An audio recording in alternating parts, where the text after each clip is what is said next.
Appreciate you coming today for our work session, and we have several information items we want to present today. The first two are really initiatives that have been in place for a while. We just want to bring them back and just share them with you. And then the last item on the agenda today for the school nutrition, Kelly Green wants to provide some updates on what's going on with our school nutrition program. So if you want to get started, we'll go ahead and bring Larry Chappell to the podium, and he'll talk about the advanced math courses and advanced math initiative that's prescribed by statute. Well, good afternoon or evening, board. It's always good to see you, and thank you for the opportunity to bring this to you tonight. Just wanted to talk about. I'm sorry. I just wanted to bring back to you tonight the advanced courses in mathematics legislation. That is Senate Bill 500, and that's something that's been around since 2018. And I think, as Dr. Jamie said, we'd just like to keep you updated. Nothing's really changed with it, but the last time we talked to you about it was in November of 2022. And so we just wanted to share with you a little bit about what that is. And if you remember, that is so all students, if they make a level 5 on their math end of grade or end of course math test, then they were offered advanced learning opportunities in grades 3 through 5 and advanced courses in math in grades 6 through 12. So we do send a letter home to the parents, and it explains to them why their child is being would receive these advanced opportunities. They certainly have the opportunity to opt out. All they have to do is just write, or they need to talk with the principal, they can be removed from that. We did, working with Meredith Weepert and Jennifer Smith, we did put our plan. We noticed that we didn't have a really nice, have it laid out. We had a plan, but we have made it kind of very like a summary of if we can show it, but it's in your packet. So there's a summary of how we meet the needs of each of the grade levels there for you to review.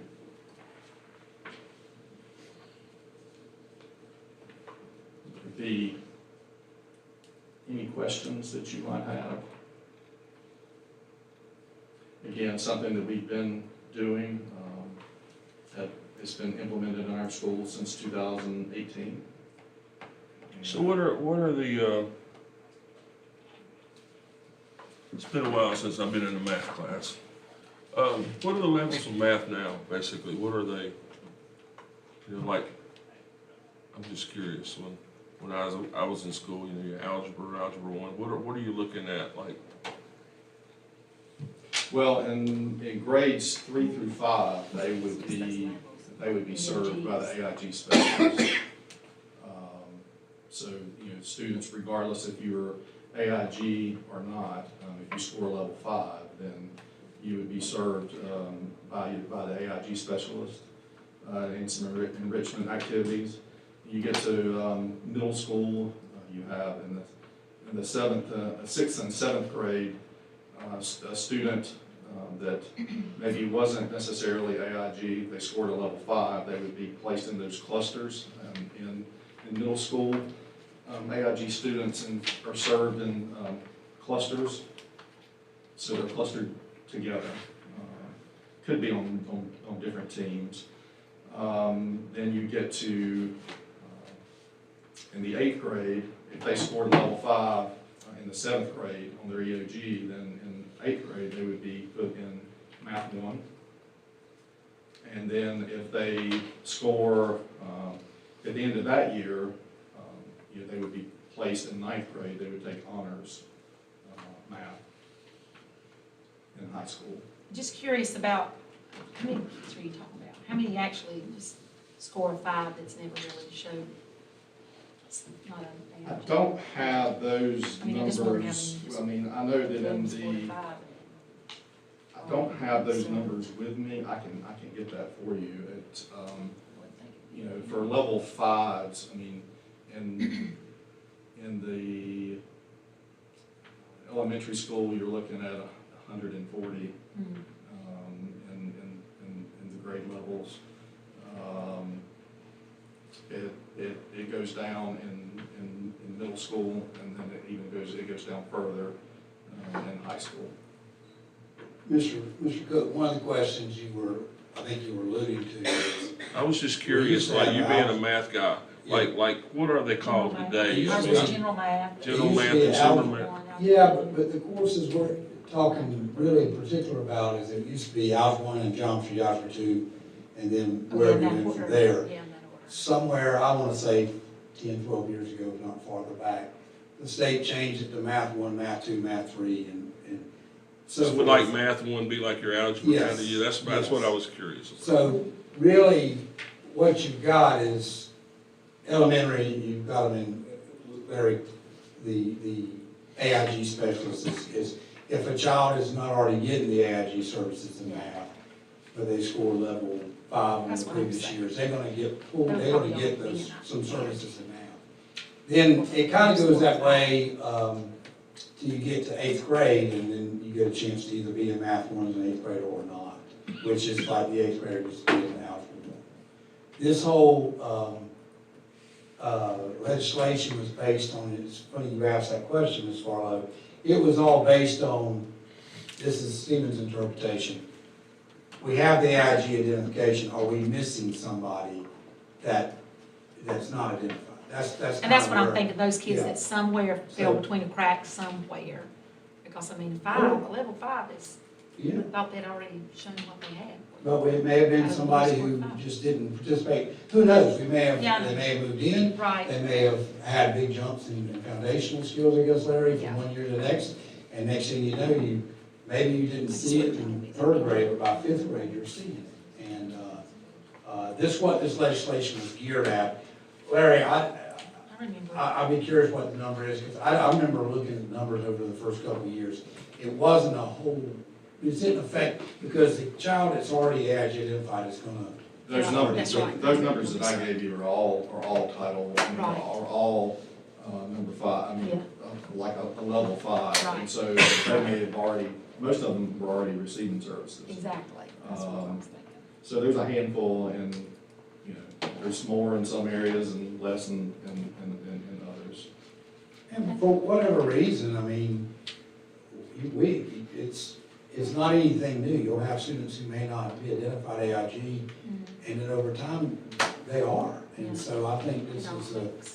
it puts schools in a tough spot a little bit, particularly at the high school level. But then, for every tough spot you think it puts them in, it may not be, because it may be easier to schedule than it is actually at middle school and elementary. So, because it's standalone courses there. So, you know, I'm just glad it's there to make sure everybody has opportunities to take those upper level or that AIG math if they qualify. The 8th grade math, if they are, get to take math 1 8th grade, pass their test at the end of the year, that's a high school credit, correct? Yes, yes.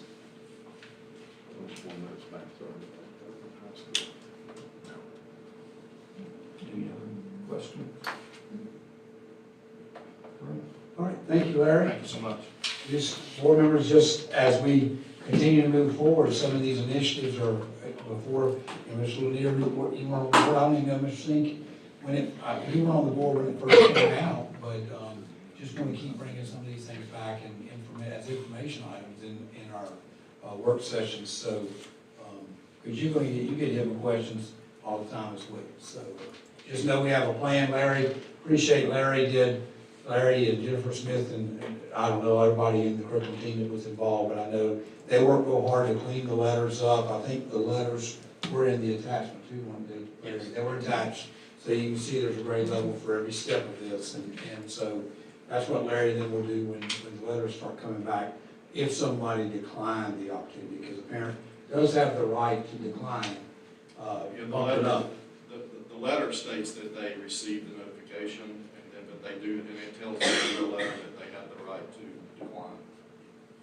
So I was wondering, you're talking about numbers, you know, how many, out of 5, I just wonder how many opts out of it too.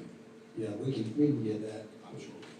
And you know, when it first started, Mr. Bowles, I think it was, okay, what's gonna happen to our schedule? We already have students who have to have this. Now, how many are gonna test in that are gonna be eligible? We're gonna be able to make it work. And that's not been a byproduct of this issue as far as a negative. It's work scheduling wise, so. It may be somewhat easier at the high school level because there's individual courses, but then as soon as I say that, there's a high school counselor out there right now saying, we're running, you know, that math one number of seats and stuff for that honors level, because really the honors level course is, we don't have so many seats, so it can get tough in different directions. I haven't heard an outcry of it being scheduling problems. So. Okay, Winna is gonna bring something at this time. Something that's worked very well in our system, and our board policies gives me enough inclination that, or enough feeling that we should bring this. We bring it every year. We're getting ready to start school next Monday. Hopefully we won't use this year, but if we do, we've got it. And I'm going to say this because Winna's not going to say this, but she probably would never say this, but she and the curriculum leaders do a great job with this. Whenever we have to use this initiative, and I appreciate it, they work together, and then with the counselors at the school level, monitoring what's going on with students. So when I'll turn it over to you, but I am very appreciative of what I know happens behind the scenes on this situation with this program. And it's a very smooth transition. Absolutely. So, as Dr. Gandy has shared, we hope this is a process that I'm sharing that will not be utilized in the 24-25 school year. But per Board Policy 3470-4305, we do have a plan to ensure that we have an alternate education option for students who are long-term suspended. Get tongue-tied with that. And so I'm sharing with you tonight that plan. As you can see from the documents in front of you, it's threefold. There's a high school plan, a middle school plan, and an elementary plan. Predominantly all of those plans is utilizing an online platform. Also want to remind you, or on the bottom of that form is the collaboration and communication that Dr. Gandy was alluding to, of the processes that we have in place to ensure that the students have access to that alternative education plan that we have in place. Do want to remind you that the plan applies to students who have been removed from the classroom that are not eligible for ISS, Intervention Center, or the ICART plan, or the ICART program, which is called Intervention Center Aggressive Replacement Training. This would also be utilized if we had a student that was 365 days suspended. So it's for both. And then also want to make note that it's across the bottom of the form as well. This plan does not stand necessarily for our exceptional children students, because their alternative educational plan will be based off of their IEP, their individual education plan. So the second page that you have is just our internal document. Again, it would not reflect educational children's programs. However, we do sort of utilize it to talk about the classes that they're in, but the service that's provided to them is driven by their individual educational plan. And as already shared, this plan is consistent with plans that we've shared with you in the past. I think we started this in 15, 16. And so there's not been any big modifications to the plan system, except for a complete online platform. Board members, what's interesting about this plan is, after we've been through the pandemic, you know, we went straight online with some students, you know, just dealing with the pandemic. And interesting thing is we were using this years in advance of that. But when I said it's been in place since 15-16 school year. My notes have the first time we brought it out was October 19, 2015. That must have been board meeting night back at that time. But I'm really proud of the staff, because they've, along the way, have made adjustments like we used to way back, say, Apex was the only platform we used, but then there's been more state-approved online platforms for courses. And so we've come along as things have changed. But one thing that some people don't understand is that if a child gets long-term suspended, that means from that time to the end of the year, unless it's at the end, sometimes I have the authority to take it through the end of the first semester of the next year. But what people don't understand is we have a responsibility, even if they're long-term suspended, to provide them with an education. Now, what Atlanta talked about at the bottom with the Child and Exceptional Children's Program, the IEP team's gonna make the decision on what happens next, and we'll drive that. But, 30 years ago, when I first started, and, I don't remember this being this big a thing about if they were long-term suspended, it was the requirement to provide the education. I just don't remember that, but it's worked now. 115C 390.9 says that we have to. The General Statute 115C 390.9 says we have to provide the education if they're long-term suspended, and like I say, this has worked very well for us, and just wanted to kind of put this back on your radar. This is something we bring before every school year starts, so you're aware of it, and we continue to work with it. You probably don't hear much about this during the year, and it's because of these staff members in here, that when something happens, yes, it might not be a good situation, but these staff members go to what's best to take care of the child and keep them going for the education. So I appreciate their work with it. How many average or long-term a year? Mr. Cook, if I think back, because Wynn and I worked directly with that, I'd say, you might be around 10, maybe. I don't know what the average, I don't have an average in my mind, but I'm just thinking about. Is it to get long-term, mostly like if you do something really stupid, like you bring a weapon, or you, Well, now, like you do some damage to a school, or you fight, or crazy stuff? there's a variety of things that can get you long-term suspended, and sometimes it might be multiple times. It might be your second or third offense of this or that. You can't write like, well, we're going to put all this into one big story, but you're talking, you might have things somebody should have brought to school. If it's a firearm now, it's automatic by law, 365 days. Or like put something on the internet, like some It could be, or it could be a disruption of the campus. But, we're gonna start on the 26th, and hope we don't have to use this at all this year. And, but, if we do, it's there, and we'll start to use it. And the long-term suspensions that we've had, how often do we have to send somebody out, that 2.5 to 3 hours or 6 hours? We have not, since I've been in this role, except for elementary student. Because again, the online platform from an elementary student was a lot different. We do still utilize Apex, we now have iLearn, NCBPS, so depending on where we are in the semester, a lot of time we just transition them over to an online platform and do not have to meet with them one-on-one. If they're an exceptional children and they have an IEP, typically the EC department does Google Meets with them, so again, they're not meeting with them face-to-face. Well, that's one thing I was concerned about, was employee safety. Yeah. Yes, and that's Mr. Lanier, you're right, because we've had a certain type of behavior on campus, and we've got to be very careful if we have to do the face-to-face.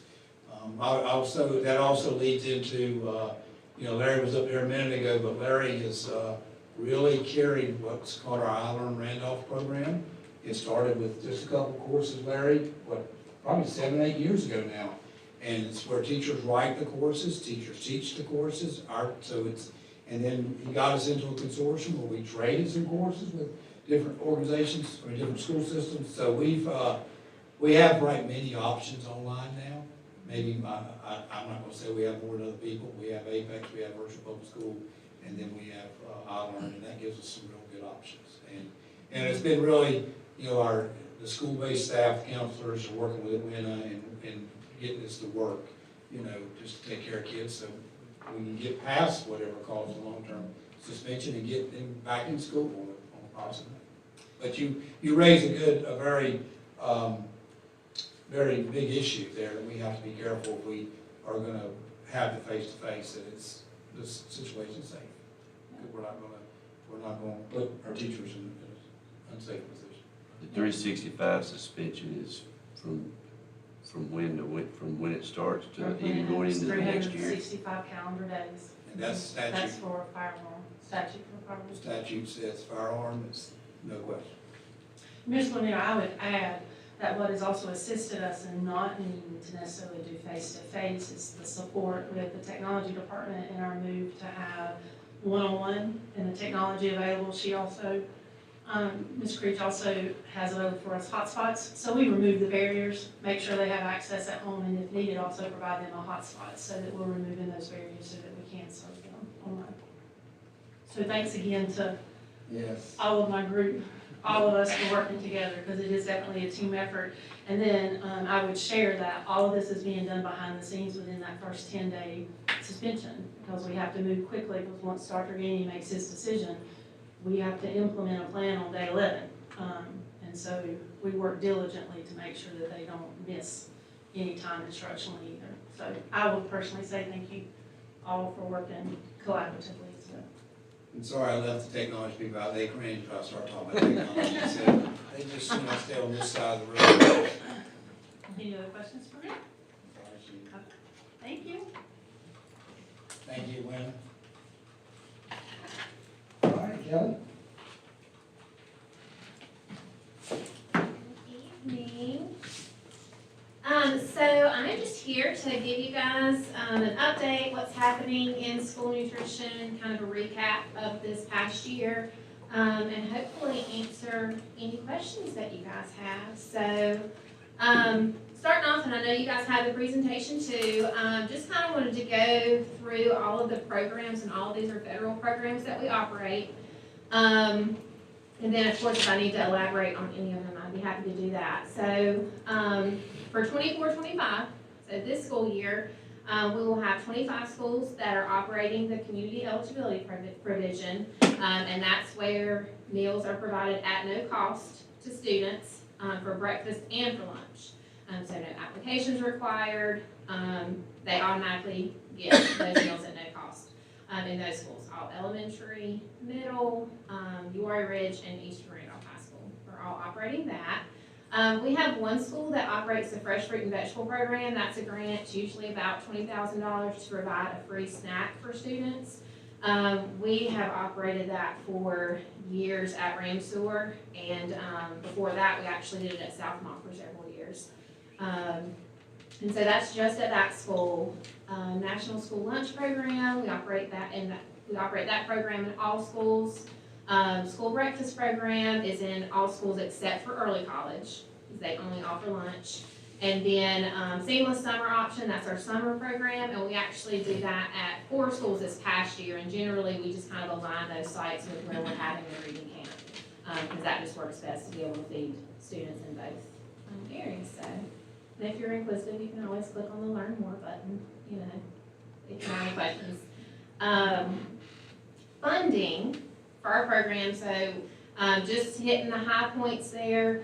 You know, the majority of our funding is coming from the meal reimbursement. We have gotten the rates for this upcoming year. Breakfast, so we basically classified all in free, reduced, and paid. And then in our community eligibility schools, they only receive a free or a paid rate, depending on what their identified student percentage is. Then basically that determines how much free reimbursement or paid reimbursement we get. Free for breakfast is $2.84, $2.54 for reduced, and 39 cents for paid students. So the reduced, we really end up getting the rest of that reimbursement from the state. That's some of the small state funding that we receive. And then for lunch, our reimbursement rates this year are $4.54 for each free, $4.14 for each reduced, and then 53 cents for each paid. And we also get the reduced We get what the parent would pay, the 30 or 40 cents, we get that from the state this year too. So just to kind of give you an idea, and that reimbursement's obviously so important because that's really where we have to watch our costs to make sure we're staying close to those amounts for our meal costs, because it's a big part of our funding. A la carte sales, so that's anything from snacks that we sell, extra entrees, teachers that eat with us, all of that. And then additional funding that we received SCA funds this past year. I don't know if those will continue, but we received over $360,000 this past year from SCA, the supply chain assistance. And then I think it ended up being about $66,000 from the local Foods for Schools, the LFS funding. Any questions about any of that so far? Okay. Moving right along. Budget, so our budget generally were around $12 million. Our standards, we try to keep our labor and our food and supply costs at about 40 to 45% of our budget. And I just wanted to note there that that's the goal, 40 to 45%. In food supplies, we were at 44.57, around that, and then labor 44.86. So we are like right at the line. Again, food costs are still going up. Supply costs are still going up, and labor costs are still going up. So that's something that we're obviously going to have to keep monitoring with our budget to make sure we stay in line. So, Do you, I can't remember, I think I'm right, do you guys set your own, you set your wages within your group? we have to still fall in line with state increases and things like that, but we do have a little bit of flexibility. What does or roughly the breakdown of manager, assistant manager, and like just a regular employee in the cafeteria? So prior to the increases, this doesn't include the increases that are happening upcoming this year. We were at $15.84 starting for just a school nutrition employee. Substitutes were at $15.60 an hour. And then usually assistant managers range between So you saw $15.84 if someone just serving, and that's before the state, okay? Yes, that's before the increase that's. So about an this year. assistant. So it'll be a little over 16 for this year. And then between 16 and 17 for assistant managers. How much? 16 and 17 an hour for assistant managers, and then 18 to 20 for managers. And again, that'll bump up a little bit with the new increases, so. You want to send your wife the Huh? You want to send your wife the How would you say? You want to send your wife to serve food? No, I'm just. Yes, we are still not, I'll get to that in a moment. You want me straight up with you? I'll just be straight up with you. Well, I asked that question because here's our problem, okay? If you opened it up, someone will finish it. We are losing, here's your downside.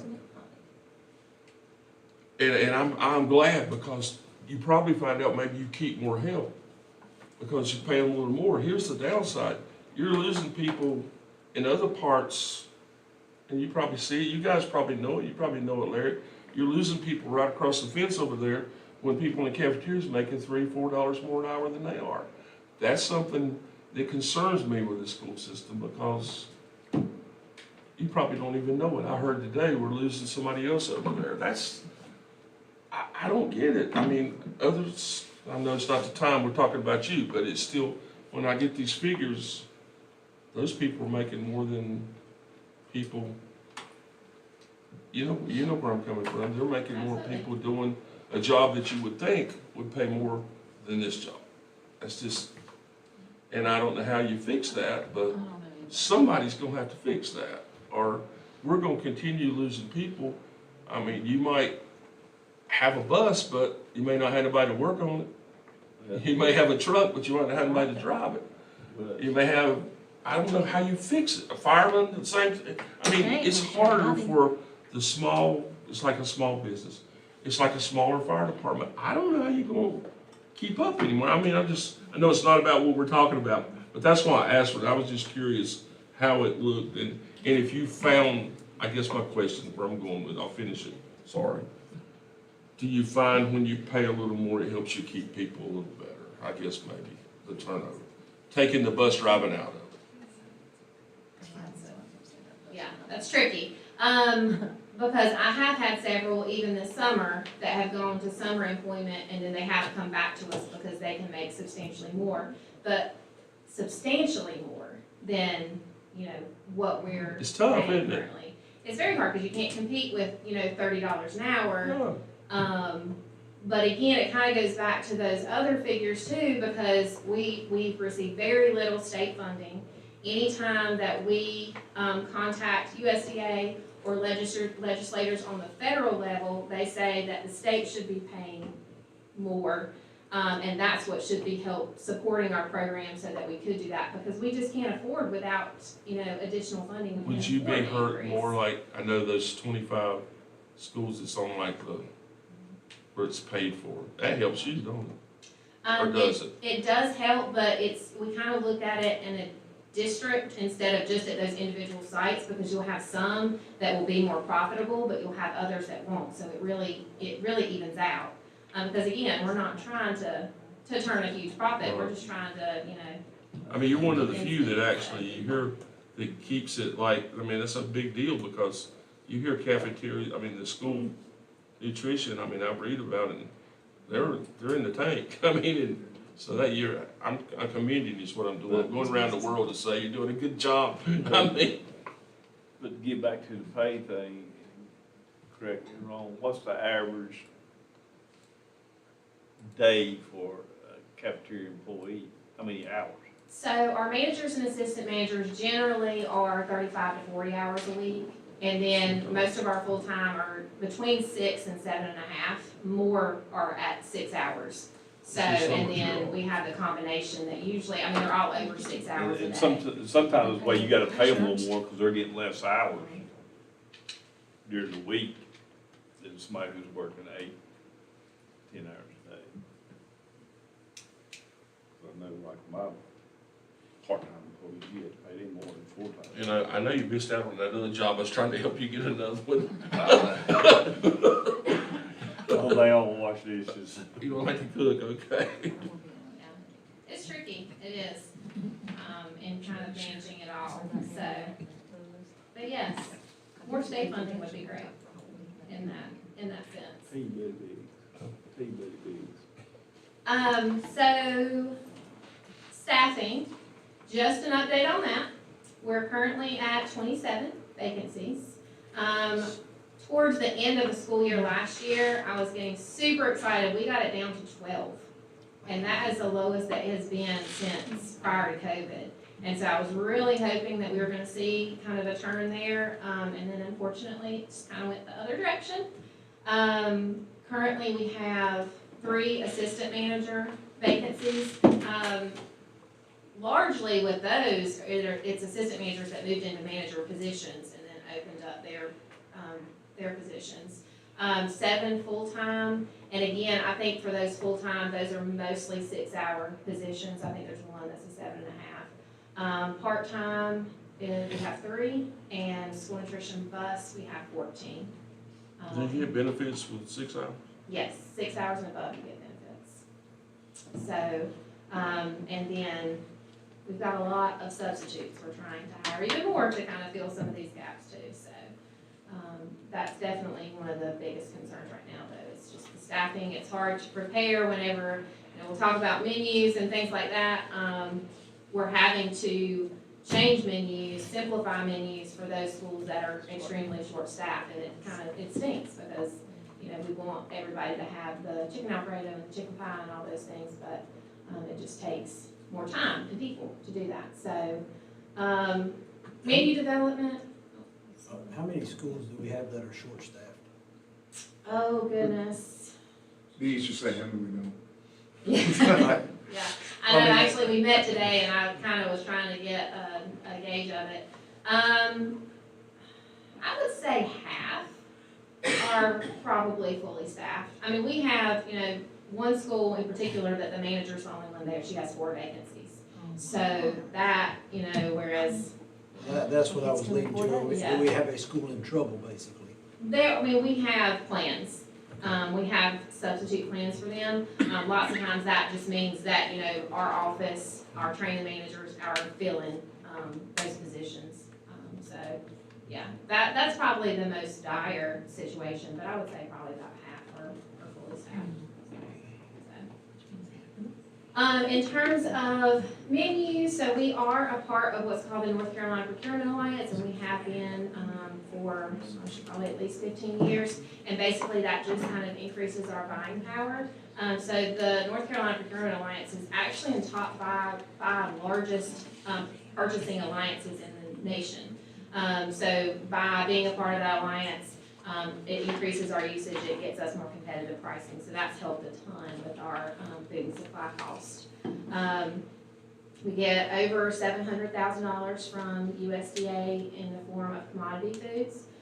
So that's, you know, could be anything, ground box items, applesauce cups, ground beef, things like that, to processor items. We process pork with Brookwood down the road in Siler City and that kind of thing. So we do have a menu committee each year. And welcome, you know, parents, teachers, students, you know, anybody that wants to be a part of that menu development. Lots of times what happens, they come to the first meeting, they kind of hear what they have, kind of like founder committee. You hear all of the, like, this is what you have to follow, and then lots of times we don't have the same people come back later. I think they get a little frustrated. But it's a great opportunity. We do taste testing and things like that.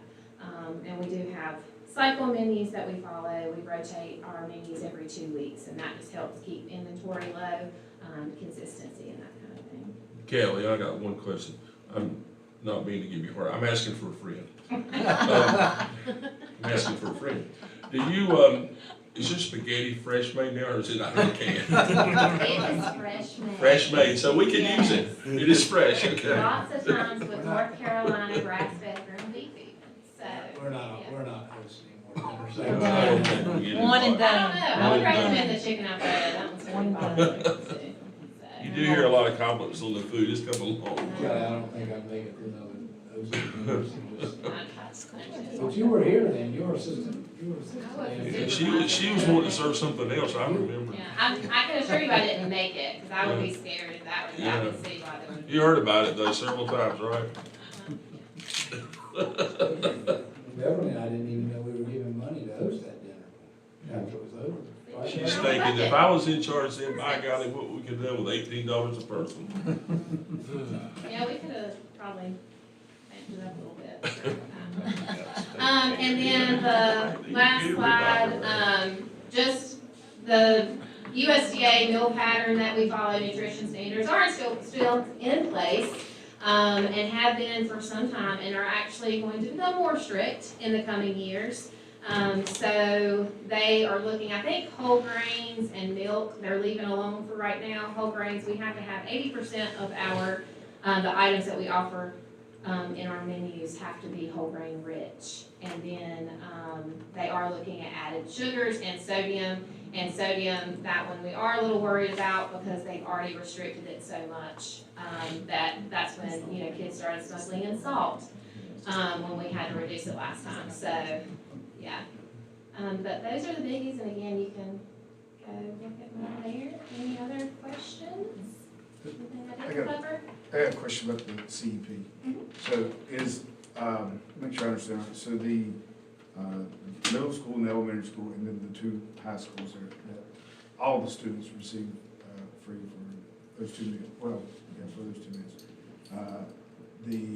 As far as the other schools, the other 5 high schools, whatever, or 4, I guess, you can still receive it, you just have to apply for it, right? Correct, yeah, we still have the application process, and they just have to apply. And there's no, I mean, so as far as like those two, or the elementary, middle, and the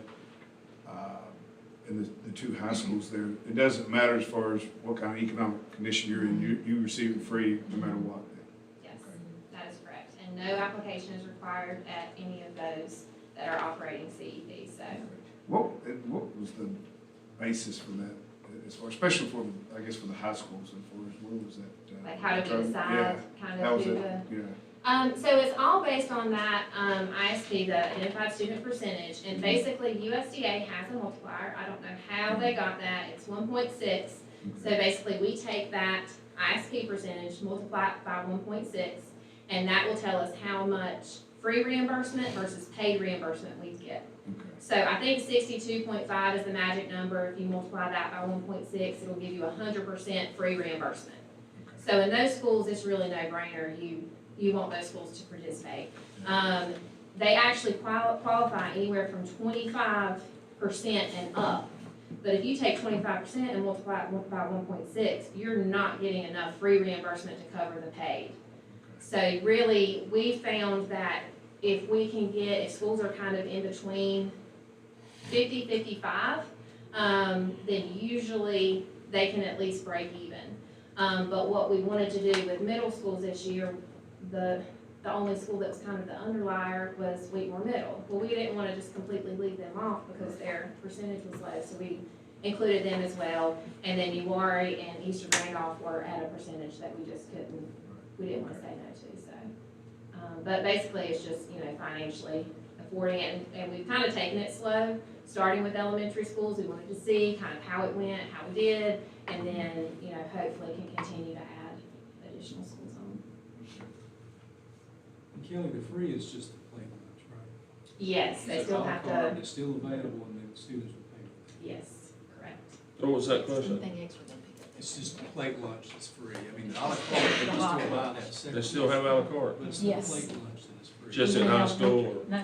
All of the schools, like ice cream is big in elementary schools, they still sell all that. But it hopefully makes it a little more affordable to get the snacks, because especially. So you can come in, if you free, you can still buy ice cream and all that. Cool. Kelly, correct me if I'm wrong, the thing that board members, for it all to work and the budget to work, we have to serve the meals. We get the reimbursement, it just doesn't come without the meals, so if students don't take the meals, then that starts backing up the other way on the budget, because the reimbursement comes when every lunch and breakfast serve require components. You're paying for the labor, but then not getting the. I'm just gonna just leave it like And the other piece Only is, embarrassing. Mr. Cook, you alluded to it, I think earlier somebody did, it is noteworthy, very noteworthy, and should be pointed out all the time, that our child nutrition program is different than some, in that it is all on child nutrition money, it's not on non-child nutrition money. And I think you'd be hard pressed to find any child nutrition program in the school system where you're pulling non-child nutrition money in to help it go. I think you'd be hard pressed to find one where they've got it back off that non-child nutrition money, if that makes sense. Once you have to start supporting it, it's hard to get it, that support pulled back. So, it's credit to you and credit to the leadership of the program, over the years. But, it's not just people from the past. When Kelly picked this program up as the leader, you continued on with that, and that's appreciated. I mean, I appreciate that, and I know a lot of people do, because it's a enterprise self-supporting business. And, some people don't realize it, they don't look at it that way, but it is. We charge Kelly indirect costs, and that comes back in our budget. They're a business that operates inside our school system. I don't think about it a whole lot, but we essentially run 30 restaurants. And we're held to same standards as restaurants. So, 30 restaurants across this county. So if they give you a number, there's 200 restaurants in the county, 30 of them are ours. I don't know if that's the number, I don't know how many restaurants there are. And the grades are high too. Yeah, I mean, our you gotta, grades are good. there's no really, the grades are high. And I hear people they talk about expect us the very grades, hard. it's a big deal. If they're not, we're gonna be in trouble. So, People look at that. yeah. Absolutely. And you know what, you've maintained the top program, and the food's even improved. There's many days when you go by that area and the lights are off because they're out in buildings, or if you walk through there, there's nobody there because they're out in schools helping programs. Just like Mr. Lear, you asked if anybody was kind of in trouble. Well, yes, there is, but they've got a plan, and their plan's gonna be staff from the school system out there. So they haven't invited me yet, but they probably don't want me behind there, Sounds like a Dale, good idea. you mashed potatoes last year, I think, for us, yeah, so. So you just switch people around, you have, and some of you people from down here do work, don't you? Just like that. Yeah. Says a lot what you think of the people and all that. I've been on here, what, 19 years, and he's never once asked me to come down here and work. I mean, that's terrible. I mean, it kinda hurts when you think about it. You ever been invited down here to do anything? No. We was part of the team that bought him in Y'all can town. come. Don't ask me. Come on Friday I'm afternoon. gonna go ahead and volunteer, don't ask me, okay? I mean, you can help out with some numbers or Hey, something. Neil, I'm thinking Friday afternoon is a good time for them to do I was like, I don't want that. Here we go. Thanks, You Neil. could be some kind of lead teacher down here to help out some. All right, board members, just to close out the work session, appreciate you allowing us to share this today. These are three areas that kind of fly under the radar, to be honest with you, once we get school started, because as mentioned, I mean, you start talking about the number of staff members in each one of these initiatives and connected to it. But once school starts, they happen, and sometimes they don't get the notoriety they should. So, but I want to point out the calendar. I gave you some events. One of the big things to note is, Andrea, is this our third year or our fourth year of Teacher of the Year at the beginning of the year? I know the first one got canceled with the pandemic. I think it's third. I think The it's third. third. I think it's third. So September 3, the day after Labor Day, will be our Teacher of the Year banquet at Pinewood. We'll start at 6 o'clock. Again, it's just the Randolph County School System. So that's multiple years now with that. I do not know when the regional meeting is. They kind of changed that with the School Board Association, so I don't have that yet, and I don't have the exact dates. I won't have the exact dates for the public hearing for June of 2025 and the adoption of the budget. That won't happen until about January probably. So you can see some things are beginning to come. Next time we hear, this list will start getting shorter again as we work through the school year.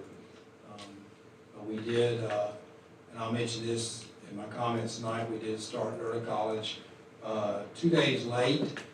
It started last Monday instead of on the 8th. I guess it was the 12th because of the weather. So we're moving along.